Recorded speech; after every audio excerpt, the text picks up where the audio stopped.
What's up, y'all? Got a 2-for-1 testimony video for y'all.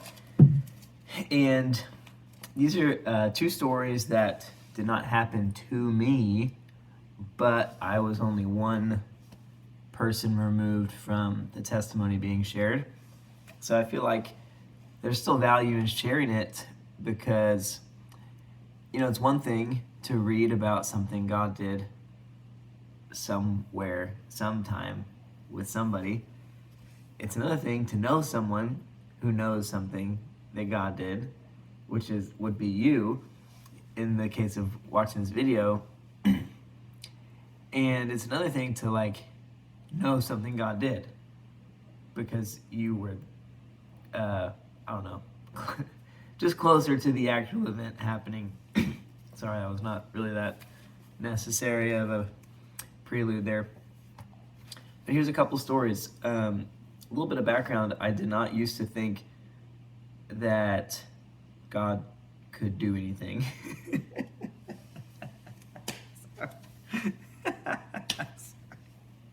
Isn't that the stupidest belief ever?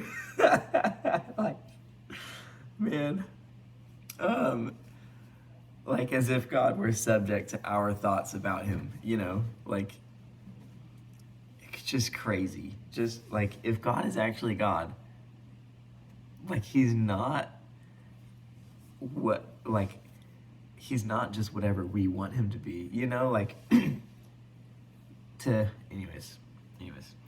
So I used to think God can't do anything. I really did just think he was in some type of heaven, and here's the book that he wrote, and here are the rules that he said, and now here we are. But I didn't think he was able to or allowed to interject himself upon the human experience at all. Until just many things happened that I either experienced firsthand or I saw as an eyewitness to supernatural things happening. And so, anyways, maybe I'll share a lot of those throughout the year. But some cool things God did. Here's one. This is me writing down a testimony, July 17th, 2013, that someone else shared. And it says this girl said that she felt like God woke her up in the middle of the night to intercede for her cousin, to pray for her cousin, who was in the hospital after suffering a major motorcycle accident. So she knew that the cousin was in the hospital, but she felt like God woke her up in the middle of the night with a zeal to pray, like a direction and a conviction to pray for him. So she did, she prayed for him. And then that morning, so a few hours after she prayed, the doctors evaluated her cousin and said they didn't know what happened, but that every bruise, broken bone, and injury whatsoever was not there anymore. So he's literally totally healed overnight, maybe in conjunction with the power of God, just cool, right? Even bruises. Can you imagine that as a doctor? Going into your patient's room and everything's better. Even though you've already been hospitalized, we've already assessed all your injuries, but they're all gone now, so I guess you can go. Here's another one. This one, I'll share a couple thoughts at the end, but I'll share it at the beginning. This is a mental health related healing, and I just want to precursor this thing with some level of sensitivity, because people who do believe in miracles have historically, that group of people has only been around for about 100 years, and then there's a 1,000-year gap, basically, if not 2,000-year gap. And so anyone that's believes in miracles type of person, they have a short history spiritually, or a short genealogy.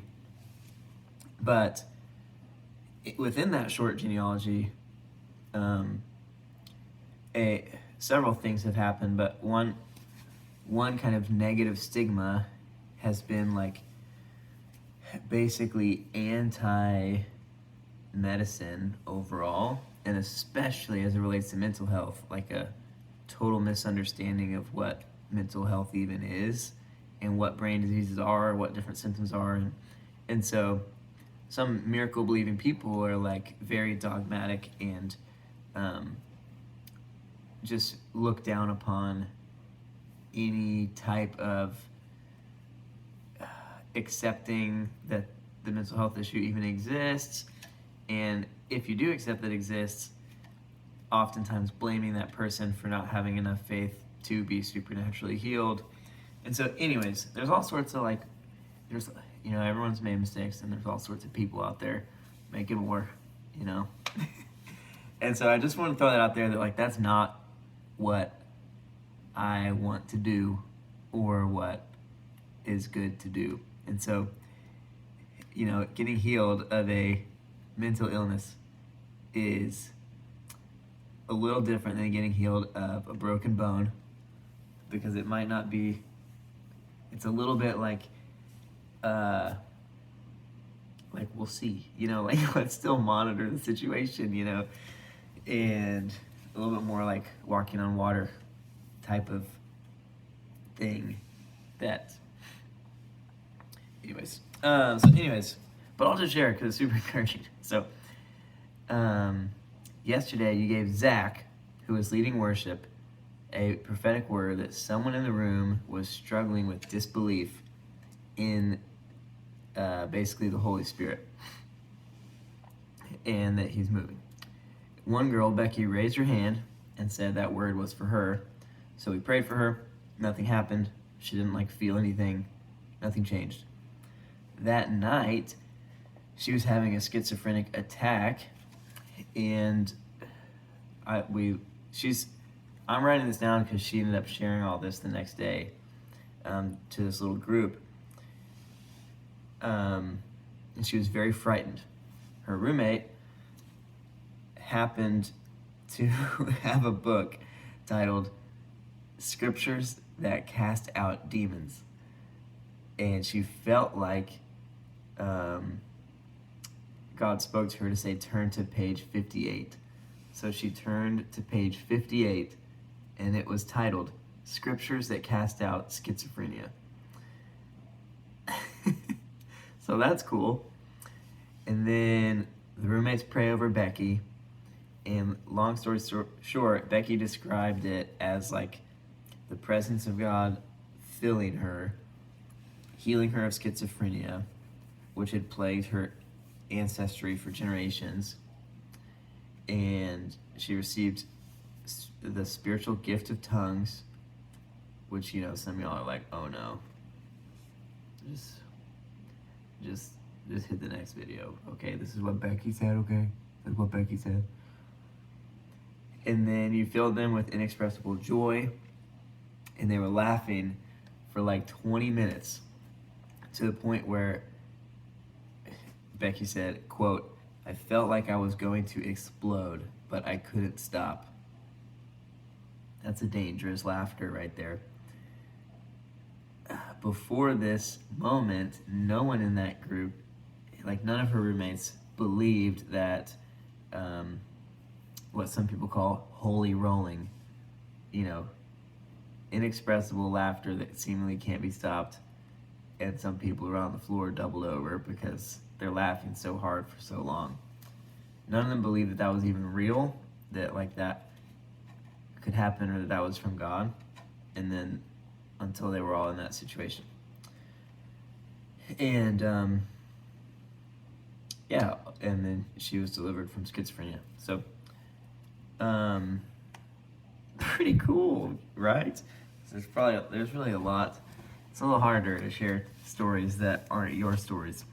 But I was there, when both of these things happened. Those two events actually happened one day apart from each other in this summer camp deal I was at. So pretty cool for me being someone that didn't believe any of this stuff and just seeing things happen. And I'm like, that's actually pretty crazy, you know? And not all mental health issues are related to demonic presences in a very specific sense.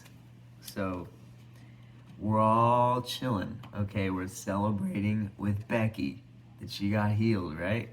I feel the need to be a little like overly cautious just because there have been, just historically, there have been some misunderstandings and some sad events where people feel demonized for being sick, and that's totally not cool. Totally not cool. But when someone's like wanting to get prayed for and feels like they're being oppressed spiritually by dark presences, you know, like if it's a willing experience of, man, pray for me, this thing is attacking me and I want it gone from my life, then what an awesome opportunity to see God move, you know. And that's not the way everyone needs to get healed, whatever, but it's just cool. Someone that suffered from schizophrenia that doesn't anymore. Way to go, Becky. And that someone randomly felt like, hey, someone in the room needs to receive prayer, and she's like, me, and then someone else randomly like, I think I need to go to page 58. And 58 is like literally the right page. I think that was like a 300-page book. It's a thick one. Anyways, happy spooky testimonies, guys, or extra dope cool testimonies. Let me know, out of the 4 people that watch these videos, how many of you guys are spooked and how many of you guys were like, that's pretty freaking cool. You can just shoot me a ghost emoji if you're spooked, and if you think it's cool, you can send me the praise hands.